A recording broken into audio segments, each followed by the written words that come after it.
Hey there, Aubrey. How's it going today? I'm great, Lindsay. How are you doing? I am doing well. I'm glad to be on the podcast. All good, all good. What are we getting into on the show today? Yeah, I'm excited for this. We are teaching 4 Band 9 adjectives Okay. that are really going to impress the examiner. If Mm-hmm. and they're pretty easy to sneak into IELTS speaking questions because Yeah. they mean, good, bad, lazy. Yes. They're Yes. words that you're likely to be able to use on a variety of different questions you might be asked. 100%. And I think that's really key what you just said. They're easy to sneak in. This is one of the things that I think we have the most control over on IELTS is sneaking in high-level words because it just takes a little bit of study and preparation to learn them, and that can control our score and jack it up to a 9. Okay? Exactly. Yes. And a lot of words are band 9 just by virtue of being less common. Mm-hmm. Today's are less common and very impressive, right? If Mm-hmm. I hear a native speaker use these words, some of them, I'm like, ooh, you have an excellent I vocabulary. know. Very, Mm. very above average. I mean, these are, Yes. I have to be honest, these words are words that I don't even use in my daily life, right? Yeah, I don't So either. I have to be intentional about coming up with examples, right? Exactly. Guys, go ahead and hit the follow button because we show you exactly how to increase your IELTS score. Yeah.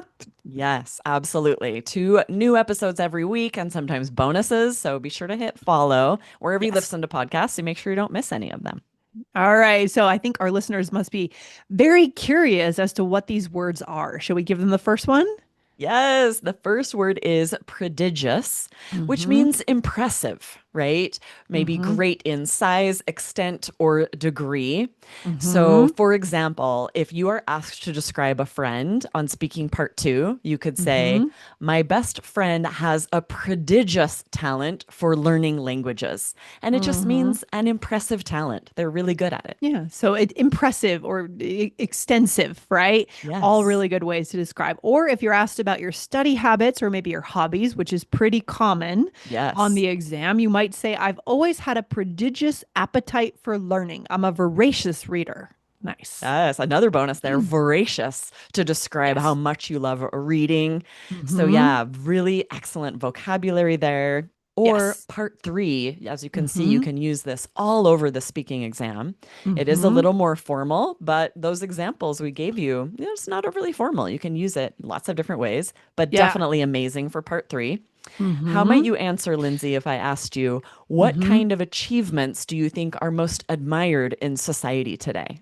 Okay, you might say something like this. Without a doubt, achievements that require extraordinary skill or effort are the most admirable. For example, someone who invents a new technology or makes a significant scientific discovery often gains widespread recognition.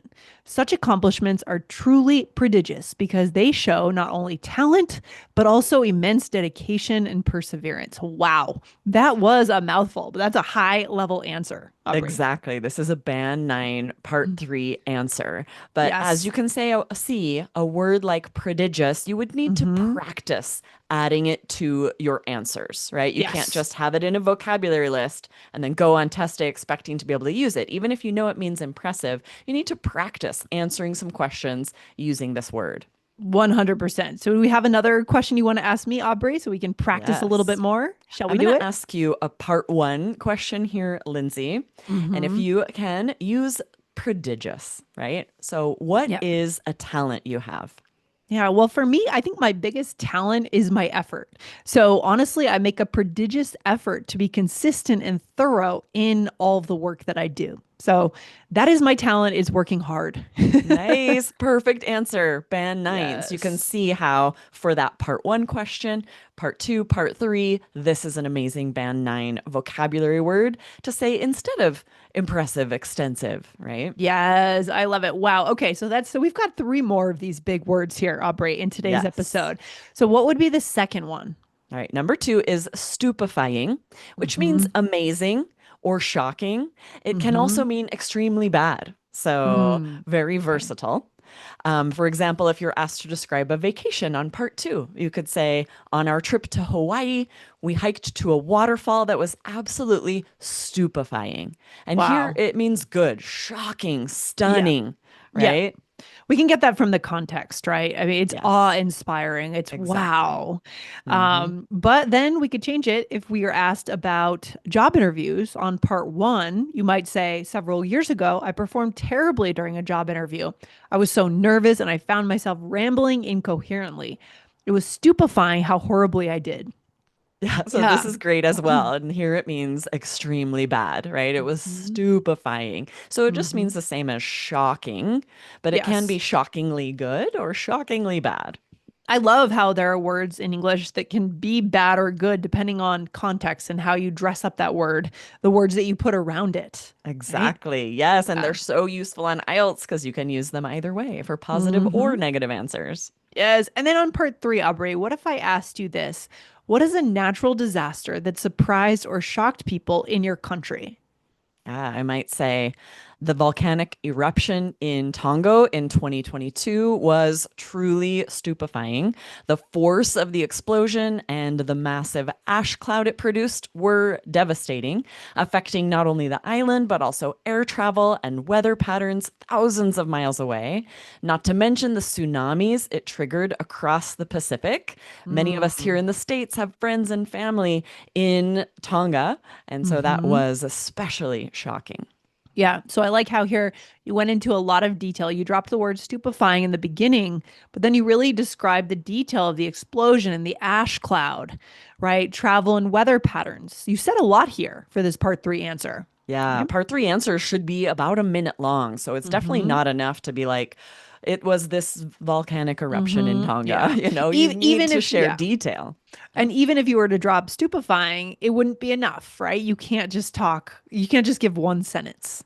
Exactly, right? Mm-hmm. Especially on part three, you need to give some interesting details, topic specific vocabulary in order to get those higher scores. Perfect. All right, Aubrey, let's do a little more practice here. Let's say I asked you a part one question. How could your hometown be improved?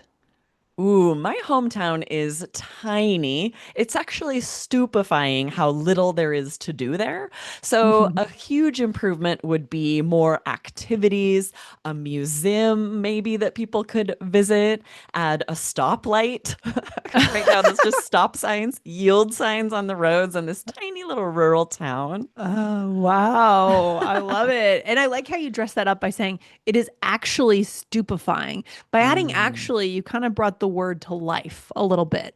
You Yeah, brought it that into helps context. use this for part one, right? Because these are informal answers. So you Yeah. can use impressive words like stupefying, but you're sort of Hmm. doing it in a more informal way.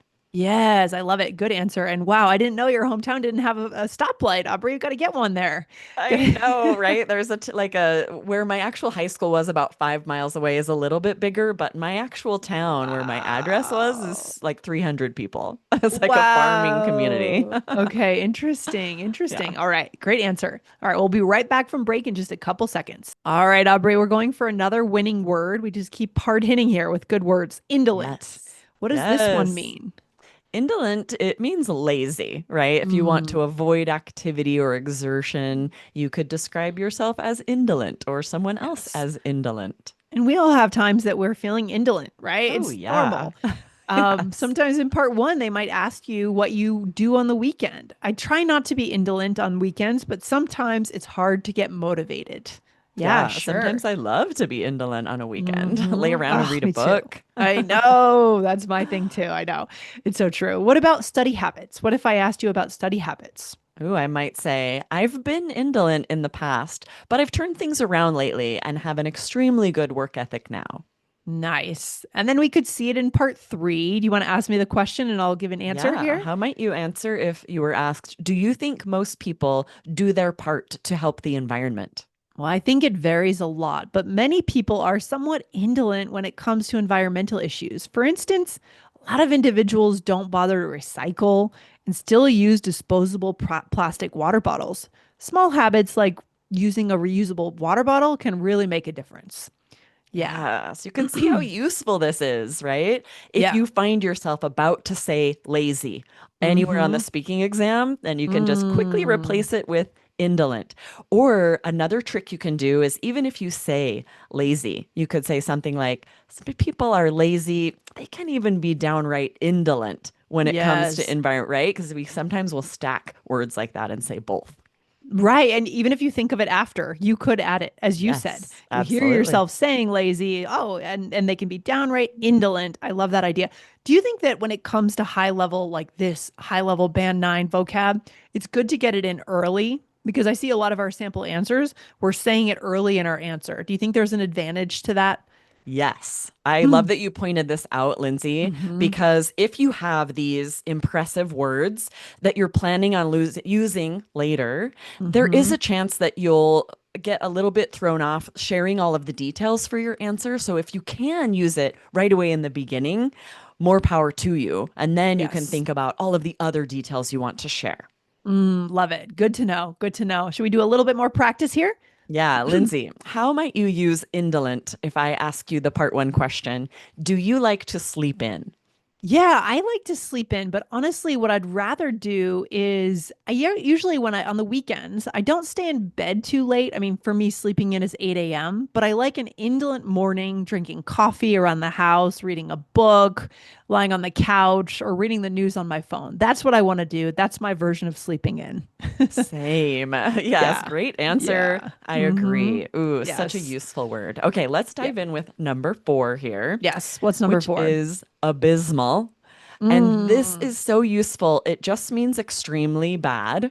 Yes. And bad is such a low scoring word, right? You don't want to say good or bad. There are so many higher scoring synonyms. So have Mm-hmm. this one in your arsenal, abysmal. And if you find This is yourself really about to good. say bad, say Mm-hmm. abysmal. Yep, yep. I recently saw this in a business communication by email that I had, kind of like sort of sharing results. And the person was like, I Mm, know our results have been abysmal, right? So they really wanted to show me that they know how bad their results are, right? So yeah. very useful word here. Yeah. Yes, that's such a Mm-hmm. useful word. And it's a good point that it really does mean very bad. So Mm-hmm. if you're wanting to just share that something was a little bit bad, there are other Right. words you'd want to use, right? Mm-hmm. Unless we're exaggerating, sometimes we'll exaggerate with a word like abysmal because it Yeah. does mean extremely bad. Absolutely. So, for example, in part one, you might be asked about a time you received poor marks on an assignment or an exam. What could you say, Aubrey? Yeah, I might say in college, I didn't study at all for a French test and ended up getting an abysmal grade, which is a true Oh, story. oh, horrible. The That worst. happened You to me never once. forget those moments, I right? know, you're like, I got this. I don't need to study. Then you get an Right. abysmal grade. Oh no, overconfident. Oh geez. Yes. Or you might be asked about a restaurant in part one. So, for example, the Thai place near my home used to be amazing, but the last time I went, the food was abysmal. So it was really bad, right? Maybe it was Exactly. cold. Yeah, and this is a great way to answer it anytime you can compare to share what something used to be like. And then Mm-hmm. now you can use an adjective if you want to share that it's fantastic now or that it's abysmal now. This gives you a chance Yes. to add more detail. I love it. It tells a story, Yeah. right? Yeah. What about part three? If I asked you, Aubrey, how would you describe the quality of public services in your country? I might say it's really hit or miss, to be honest. Take public transportation, for example. In some cities, it's abysmal, overcrowded, and unreliable, with buses and trains often delayed for hours. Mm. However, in other places, it runs like clockwork. Nice. Excellent. Love it. Good story there. You are giving a lot of details and you're giving a very specific example about public transportation. So nice. Yes. And notice the intonation for a word like abysmal. It would sound very strange to use it in a monotone, right? And just say, Mm. in some cities, it's abysmal. We need to punch it harder because our Yeah. emotion, like we should sound like we think it's really bad. Yeah. So maybe you can demo that for us here, Aubrey, talking about art. So in a part one question, I could ask you, are you good at art? Yeah. And I might answer, my art skills are downright abysmal, which is shocking because my brother and my father are both artists. So you'd think I would have get some of those genes, but no, I'm a Uh, terrible artist. You didn't get the artist genes. No, Oh none. no. But you got the language genes, which is good Exactly. too, right? Yes, I'll take it. I think it was a male dominant gene. Yeah, maybe, maybe. Oh, I love it. So good. Wow, this has been a hard-hitting episode today, Aubrey. Four really high-scoring words. I mean, higher than what we normally cover on this show, too. right? Exactly, right? More rare, less common. And the best way to boost your IELTS speaking scores is to learn words like this that can replace those very common words, good, bad, other common adjectives that will definitely come up on IELTS speaking because we use them so much to describe things.